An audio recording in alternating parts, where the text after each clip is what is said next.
Hi, our names are Lance and Owen, and we are two students from Principia Upper School in St. Louis, Missouri.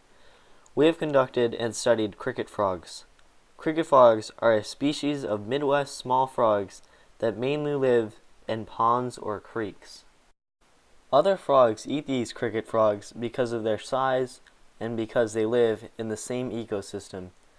Cricket frogs mainly eat from the shore. However, they also eat other small insects. When it gets cold, they hide under the mud on the shore. So we asked this scientific question: how does seasonal changing pond water temperatures affect adult frogs' activity? Our hypothesis is that the frogs will lose a little bit of weight, size, and become slower as the temperature goes lower and as the other animals start to hibernate. In order to answer our scientific question, we planned out 3 different test sites. We had one near a dock of the first pond, one on the shore of the second pond, and the third location, the creek next to the second pond.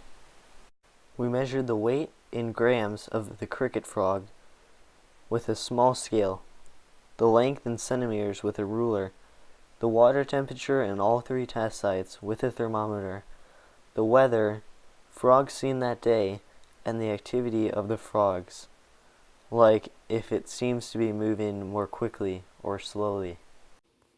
Our results did support our hypothesis because we found that the cricket frogs slowed down and disappeared as the temperature became colder.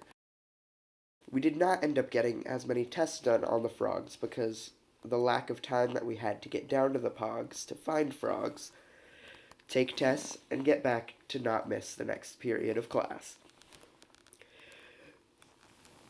We also were unable to do many tests because we found quickly that there were no frogs anywhere at any of the test sites when the weather got below 45 degrees Fahrenheit.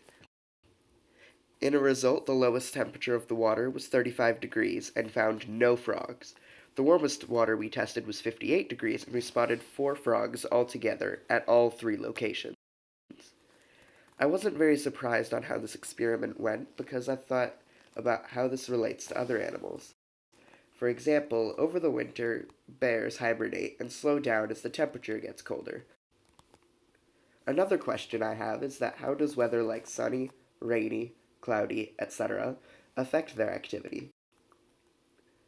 This question helps people because you know when frogs are out and active, and if you're a frog catcher, you know to go out on a warmer day to catch frogs, or a hiker that doesn't enjoy the chirps of the frogs, you can go for a hike on a cooler day. As you can see in the graph, the larger weighted cricket frogs either gained weight or stayed in the same before the temperature started to go down. As you can see in this graph, the amount of frogs seen increased in the warm weather, and when the temperature went down, no frogs were seen whatsoever. I hope you enjoyed this video, and thank you for watching.